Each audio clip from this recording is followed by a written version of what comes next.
bonsoir. Un débat a commencé cet après-midi à l'Assemblée nationale et les premières interventions ont prouvé que les 4 séances prévues ne suffiront peut-être pas. Il s'agit du projet de loi relatif à la protection sociale commune à tous les Français. Étant donné la diversité actuelle des régimes, une compensation serait instituée entre eux.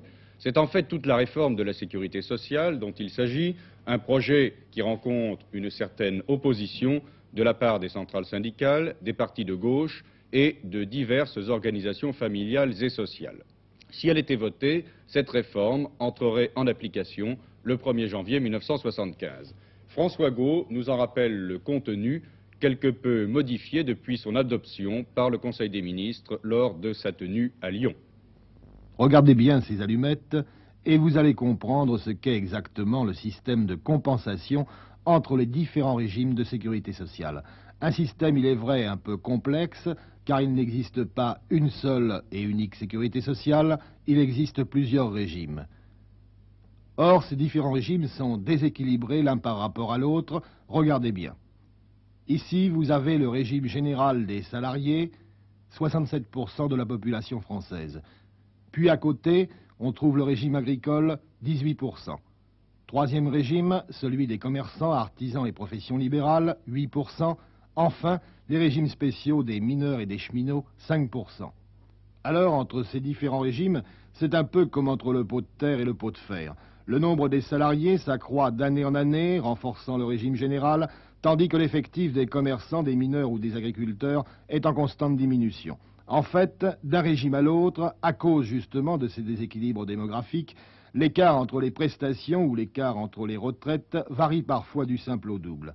À partir du 1er janvier 1975, le gouvernement entend donc compenser et corriger les inégalités financières entre les régimes selon le principe, en somme, des vases communicants.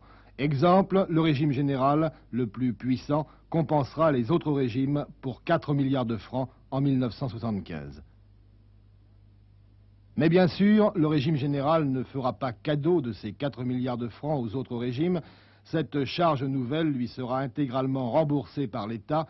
Chaque année, en effet, l'État affectera au régime général le montant des taxes sur la commercialisation des alcools. Et si cette garantie de ressources se révélait insuffisante lors des prochaines années, le budget de l'État fournirait alors la différence.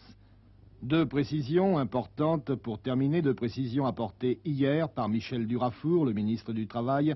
D'une part, cette réforme n'aura pas pour effet de diminuer les prestations de chaque régime, ni de bloquer l'évolution des prestations du régime général. Enfin, les salariés du régime général ne supporteront aucune cotisation supplémentaire. Tout à l'heure, à 21h30, que les députés vont entrer dans le vif du sujet. Cet après-midi, Michel Durafour, le ministre du Travail, a présenté ce projet de loi à l'Assemblée nationale, un projet de loi amendé, et la Commission des affaires culturelles et sociales l'a réexaminé et l'a repoussé pour la seconde fois.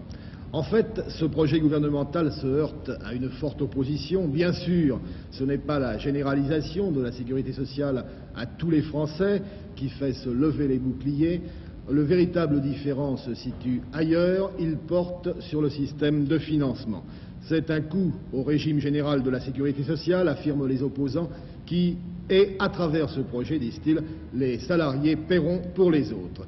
Pour le gouvernement, les buts de cette réforme de la sécurité sociale sont clairs. Généraliser la sécurité sociale à l'ensemble des Français, instituer une protection commune pour tous les Français, harmoniser les prestations et les cotisations de tous les régimes. C'est de tout cela dont les députés vont débattre tout à l'heure. Et puis, pour terminer, je dois vous indiquer que les députés ont repoussé une proposition des socialistes qui estimaient que le projet de loi était irrecevable. Résultat du vote, 290 voix pour la discussion, 186 contre. Ici, l'Assemblée nationale, à vous, Cognac-Jet.